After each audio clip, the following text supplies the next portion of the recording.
So we have a full paper here, and today I'm going to present about it. The topic is a novel IoT-based framework for non-invasive human hygiene monitoring using machine learning techniques.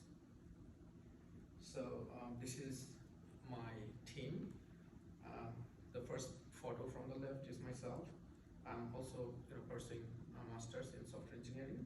My colleague Shashank is doing information technology, and Dr. Mohammad Masoom, he is a postdoctoral researcher, and my supervisor, Dr. Maria Valero and Hussein Shahriar.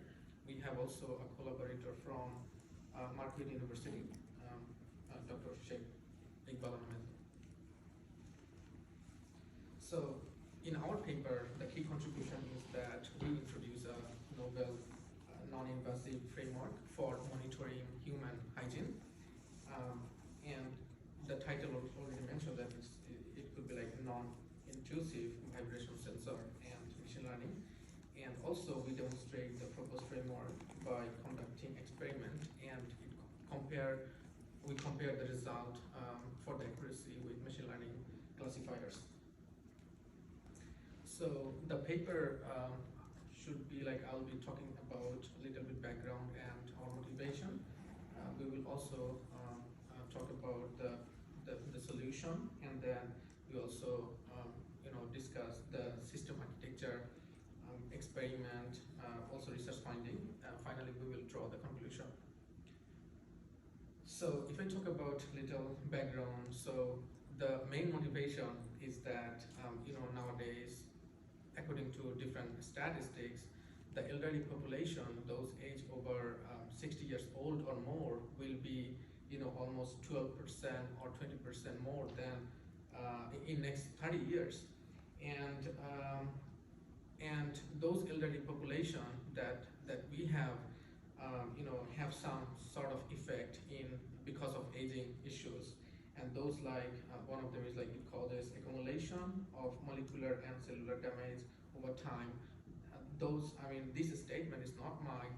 We cited from some research paper. So the another aging issue is that it leads to gradual decrease in physical and mental capacity. Also, it grows significant risk for different disease. Another issue is that the elderly population they tends to have the highest disability rate, and for that we really need long-term care service and people who can assist in daily activities. On the other hand, if we talk about a little bit about COVID pandemic, what shows that our daily habits is really important in order to protect ourselves from different disease. For example, washing hands is really crucial to keep ourselves germ-free. And another issue is that we have shortage in medical and healthcare staff.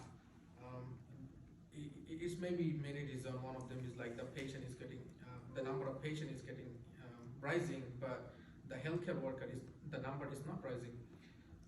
So as a result, if we could monitor the hygiene activities, so we've really focused on elderly population of different facilities, for example, senior living, because they are not like taken care by any particular family members, rather than a group of people, group of elderly population. They were taken care by some healthcare workers.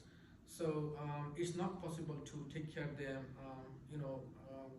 time to time, rather than if we could monitor them, monitor their daily activities that include washing hands, or going to restroom, or after going to restroom, whether they are follow the hygiene activities or not. So that's our motivation to work on this project. So what could be the solution? For example, we have camera, which is like we can like record the video, but it's not possible due to privacy. Same goes to audio recording as well. We cannot record anything in the bathroom or in the toilet. As a result, we need to come up with like sensor technology that we could use to record the vibration. I mean, it's not record, rather than collecting the vibration data, and if we can use them in to we can use them to detect and identify the activities. So for that we adopt machine learning technique in order to collect the data and analyze the data, extracting the different events and so forth. And our concept, it goes to like a smart home concept, which referring to so in a smart home everything would be automatically monitoring or automatic way. So so human hygiene monitoring should be also in automatic way. That's what our solution that we proposed. And for system architecture, we used iSmart sensor composed by a geophone, and also we used a Raspberry Pi for our system. So this picture depicts, on the left and right one depicts that where we place the device for collecting the data. So on the left one is bathroom faucet, and on the right one is like a toilet monitoring setup. So as I mentioned, our focus is to collect the data and detect and monitor personal hygiene activities that includes washing hands, toileting, which includes flushing toilet, and use of restroom. So use of restroom referred to, so in senior living, so if an individual, an elderly person, how many times he or she is using the restroom. So in naturally we need to use couple of times in a day, and if we could monitor that a person how many times he or she used the restroom, we could identify the health status. So if a person used like one time once in a day of restroom, or more than like 10 times in a day, which means they have some physical issues. So so by identifying that, we could send alert to designated people. So for that, we followed a procedure which we collected the data, we validate the data afterwards, and then we extract the data, and lastly we analyze the data. So in this slide, you can see that total 368 events were captured during our experiment that lasted several weeks, and we collected data throughout like 33 days from June 14 to August 20, 2021. And I already showed that the prototype device was placed on a bathroom sink, toilet tank, and kitchen sink. So on the table you can see there are list of features that we extracted. So this figure depicts on the left side it shows the sample of data log from bathroom faucet, and on the right it compared the sample of the same events. So after collecting the data, not after, like during collecting the data, so we connected our Raspberry Pi with InfluxDB and Grafana. So by using InfluxDB and Grafana, what we achieved is like to read the data with time series, which is live, and we can simulate those data on Grafana interface. And later we adopted machine learning techniques or machine learning classifiers to get the accuracy. For example, we used 80% of data for training and 20% of data for testing. And in order to increase the accuracy of the result, we split the data in a random fashion, which means the algorithm was responsible for choosing which data to rest at random. And the function of the random numbers generators was used that divide the events in a random order for both training and test data set. We also used a cross validation set that was prepared with k-fold to to train using the entire data set. So we did it to improve the accuracy, minimizing the errors, and processing the data where it allows the subordinate machine to choose the the best features out of the 10 features used for input. So this slide illustrates the accuracy. So for kitchen sink and bathroom faucet, we achieved 95% of accuracy. On the other hand, bathroom faucet and toilet flushing, we got 93.33% accuracy. And lastly, kitchen sink and toilet flushing, we achieved 99.17% accuracy. And this slide illustrates the comparison between different classifiers that we use. For example, decision tree, random forest, those really achieved the highest accuracy. And on the other hand, neural network was the least accuracy model that we had. So in conclusion, I would say that in this project, this is our initial work that we have done, and until today, I mean, we included this paper in this paper only the work that we have done until I believe December 2021, and until that, until 2021, we have only able to detect the data of different events, so now from now on we are trying to do some sort of detection, which is like individual detection, meaning that which person is entering in the restroom, and we will connect it that how many times they used it. So that's our future goal. That's pretty much it from me today. If you have any questions and suggestions, feel free to ask.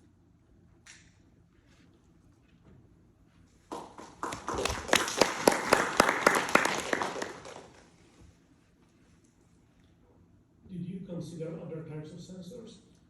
So for like bathroom use, like lots of public restrooms, there is the infrared sensor, just a flashlight. So you could use some of those instead of the vibration sensor. That seems more complicated. Maybe I would take a note of your comments and I will discuss with my professor about it. So I have a question regarding your sensor. So your sensor is installed in a single bathroom, right? You are not like in the public bathroom where you have many toilets and many sinks, right? Right. The noise could like. Right. Okay. Yeah. So our experiment was in a controlled environment. So we had to train the machine learning model, and for that we had to, so for some experiments, some number of experiments we did in a controlled manner, which is like we specify the time that this time we are using that one, right? And then another experiment was also, it was not in noisy environment. So yeah, we are not yet sure that how it would be in noisy situations. So we have to work on it in future. And importantly, that our research lab, we are really working on smart home as well as health informatics, which means we have patent on fall detection and some other. So we have a broader goal to work on this topic as well, so that, as I mentioned, our goal is to detect the individual using vibration. So we will identify like which individual used the washroom how many times. This is like really complicated because we know that the subject detection can be done with video or camera, right? Not vibration. So let's see how it goes, and we will try our best from our lab to move forward. Please. Thank you for your talk. From what I understand, your SVM is able to detect whether water is flowing or not. So our SVM model is not only detecting the water going on or not, whether a person is washing their hand or not, based on the vibration we collected during. How did you collect that data? I mean, we collect the data using vibration sensor. Yeah, but how do you differentiate between like washing the hand, filling a glass of water, and just letting the water flow? How So we do you know specify what the is event. like? For example, if you see this slide, so we extracted the features like different features like peak difference, right? And then entropy, highest peak, lowest peak. So similarly. Still, I don't know. I don't understand. You only have the sensor data here, right? Yes. So you don't know if the person who created the data washed their hand or filled a glass of water. Yeah, that's a good question. So in restroom, usually we don't. So we consider that a person, if they use the faucet, of course they will wash their hand, and I guess that we need to focus on as well, like whether they are doing something else or not. Okay. Please. Did you connect the sensors from the toilet, for example, and the faucet in the bathroom? So Yeah, so we if can, someone went to the toilet and got detected there, and afterwards washed their hands or not? right, yes. So why not use sound? I mean, if I fill a glass of water versus wash my hands, it sounds very different. Yeah, that's true, but I mean, I'm not sure how many people would agree to record the sound in the bathroom. Many people, maybe they wouldn't agree to record the sound, so. So actually to distinguish between those who probably put the sensor under the sink rather than on top of the faucet, right? Because under the sink you can detect the vibration of different stuff that's happening with the That's water, true. probably. But you wouldn't have to record, I mean, you say record the sound, you mean to deploy the device or to gather data for training? So when you would deploy the device, so if someone heard that, we will collect the sound. So many people would have issue with, they will, place their concern that no, we are not going to do it. So we talked with a couple of people in elderly senior living, and we got this issue, like they don't agree to record any video, not audio. Yeah, but not video, and you wouldn't have to transmit the sound, right? You can just do the analysis on the embedded device. Yeah, that could be a solution, but according to our group discussion during implementation of the project or initiation of the project, so most of our team members, including professor, they agreed to use vibration sensor because we used vibration sensor for fall detection and we achieved really good accuracy. So our goal is to work on vibration sensor to utilize for a smart home concept. Yeah, was there any kind of noise or false input using this vibration sensor? Yes, that's what we have to work on. We yet to consider that. So as I said, this is our initial work. We will consider that. So what would be happen if noise would be given? Yeah. So in your training setup, there was like no noise. It was like Mostly. clean data Yes. generation. So if you don't have any questions, I would say thank you, and feel free to reach out to me or my supervisor.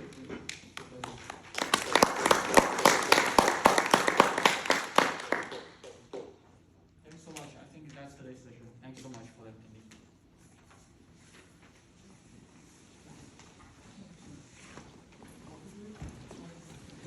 Thanks so much, Kelly. Sorry. It's all right. Understand.